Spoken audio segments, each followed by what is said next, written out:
Hi, I'm Amanda. I need to share what happened after my ex-husband Derek's death because people deserve to know what his family is capable of.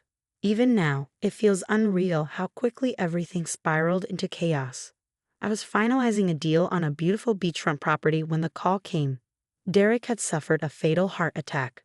My first thought wasn't him but our 8-year-old son Tommy, who was at school. Breaking the news to him was one of the hardest moments of my life. "But I just saw Daddy last weekend," Tommy whispered, clutching his stuffed bear. "He promised to take me fishing." "I know, baby," I said, holding him tightly as tears welled up. They weren't for Derek. Our marriage had ended 3 years ago when I caught him cheating. But for my son's heartbreak.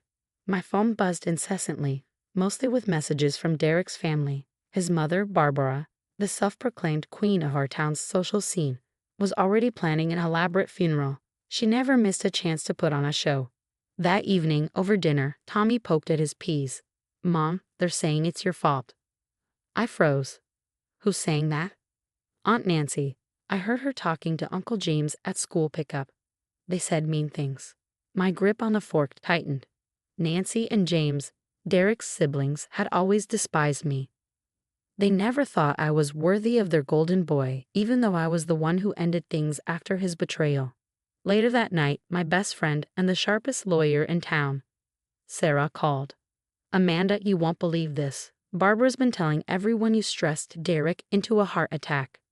"Are you serious?" I groaned. I barely spoke to him outside of Tommy's stuff. "She's on a warpath. James was at the country club spreading rumors that you were trying to squeeze more child support out of Derek before he died." I sank into the couch, exhausted. "That's ridiculous.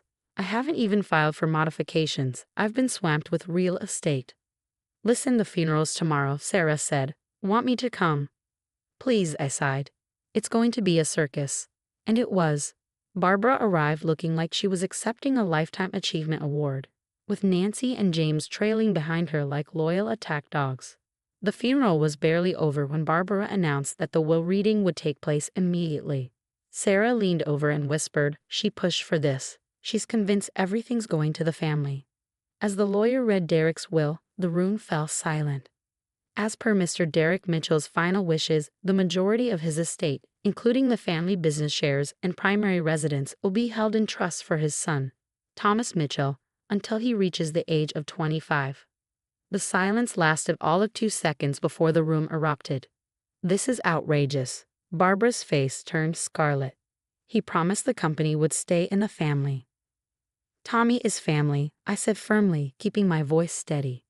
Nancy shot to her feet, knocking over her chair. "You manipulated him. You made him change it." "Derek made these changes 6 months ago of his own free will," the lawyer said, adjusting his glasses calmly.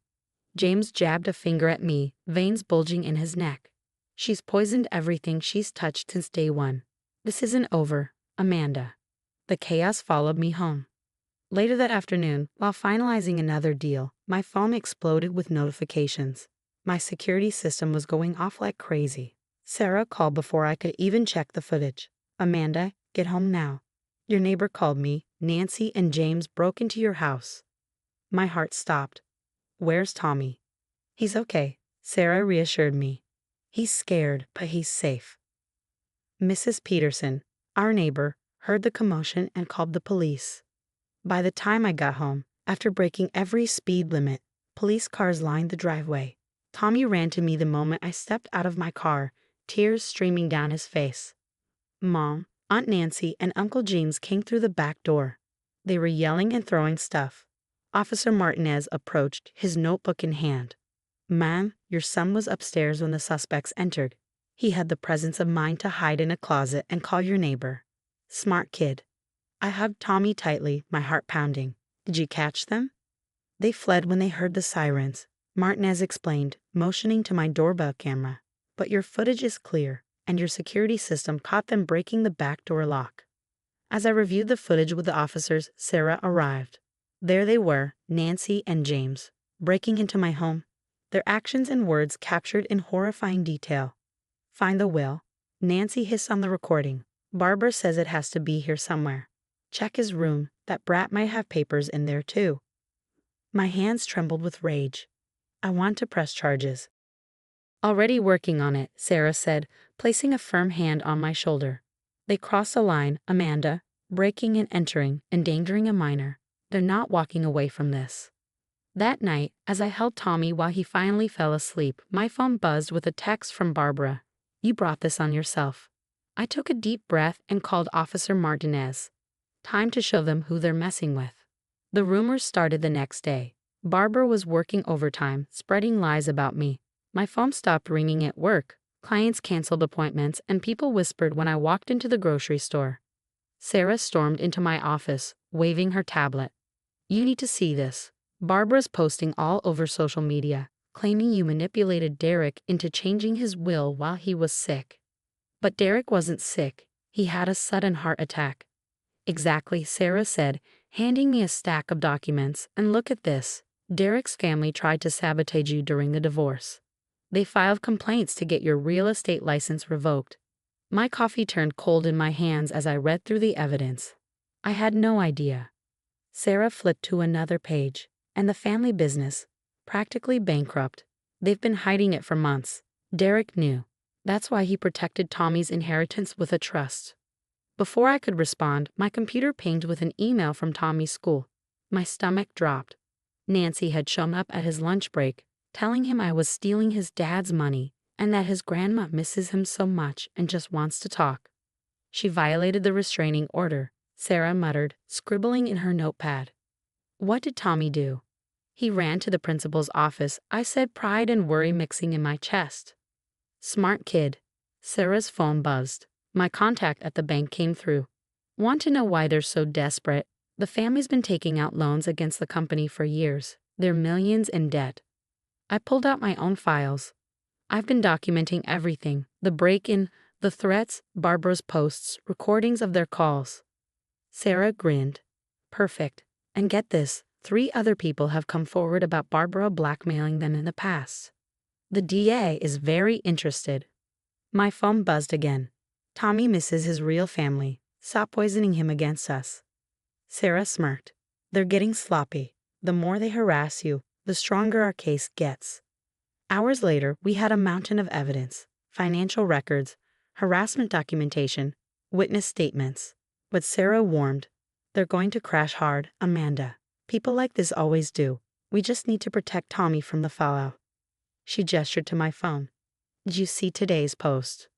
Barbara had shared photos of Derek and Tommy, claiming I was erasing their family bond.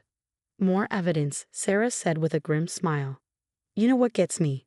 Derek tried to warn them. Look at this, notes from his last board meeting. He knew they were running the company into the ground. I stared at the growing stack of evidence on my desk. So, what's our next step? We let them dig their own grave, Sarah replied. The DI is ready to move on the breaking and entering charges.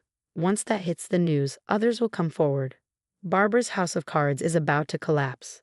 The next morning, I drove to the courthouse, my mind racing. Reporters packed the steps, cameras flashing as the story of the prominent Mitchell family's downfall spread like wildfire. Inside, Nancy and James sat at the defendant's table, their smugness gone. They looked nothing like the arrogant pair who had broken into my home. This wasn't just justice, it was a reckoning. The defendants knowingly violated a restraining order, broke into my home, and endangered a minor child. The state sought the maximum penalties, and the evidence was undeniable. In the courtroom, the security footage played on massive screens, showing Nancy and James ransacking my house while Tommy hid upstairs. The audio captured their chilling voices plotting to find and destroy Derek's will. Their pale faces betrayed their panic as the judge listened intently.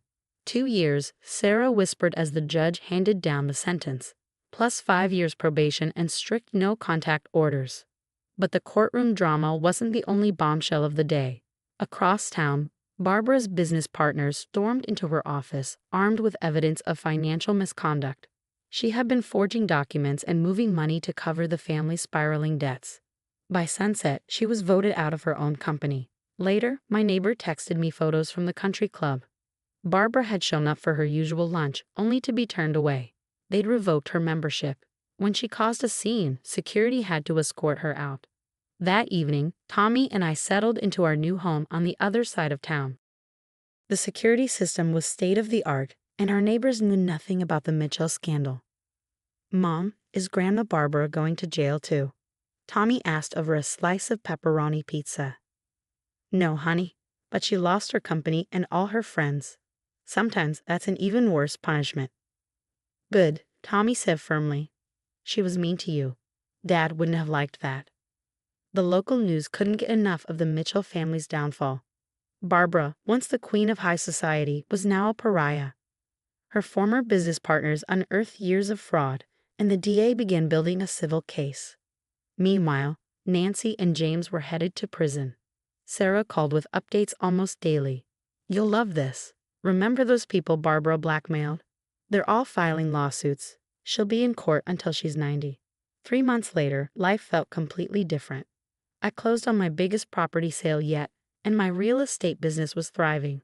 People loved an underdog success story. Tommy was flourishing at his new school, making friends who liked him for who he was, not for his family name. Through the grapevine, I heard that Barbara had to sell her mansion. Nancy and James, on the other hand, were sharing cells in separate facilities. The once mighty Mitchell family had been undone by their own greed and spite. One evening, Tommy found an old photo of Derek. "Dad protected us, didn't he? That's why he changed his will." "Yeah, buddy," I said, my voice soft. "He did one thing right." As I tucked Tommy into bed that night, a final text popped up on my phone. The sender was an unknown number. Barbara. She was apologizing and begging to see Tommy. I stared at the screen for a moment before blocking the number without replying. Some bridges aren't meant to be rebuilt. Looking out at our backyard, I imagined Tommy practicing baseball tomorrow. I smiled to myself. We hadn't just survived the Mitchell's onslaught. We thrived despite it. And that, I realized, was the best revenge of all. What would you have done in my shoes? Would you have given Barbara a chance to apologize to Tommy, or was I right to keep that door firmly closed? Some people say kids should know their grandparents, but others believe toxic family members should stay gone for good. Share your thoughts in the comments. I'd love to hear your perspective. If you enjoyed my story of standing up to manipulation and protecting my son, please like this video and subscribe for more real-life stories that make you think. Sometimes the hardest battles are fought right at home.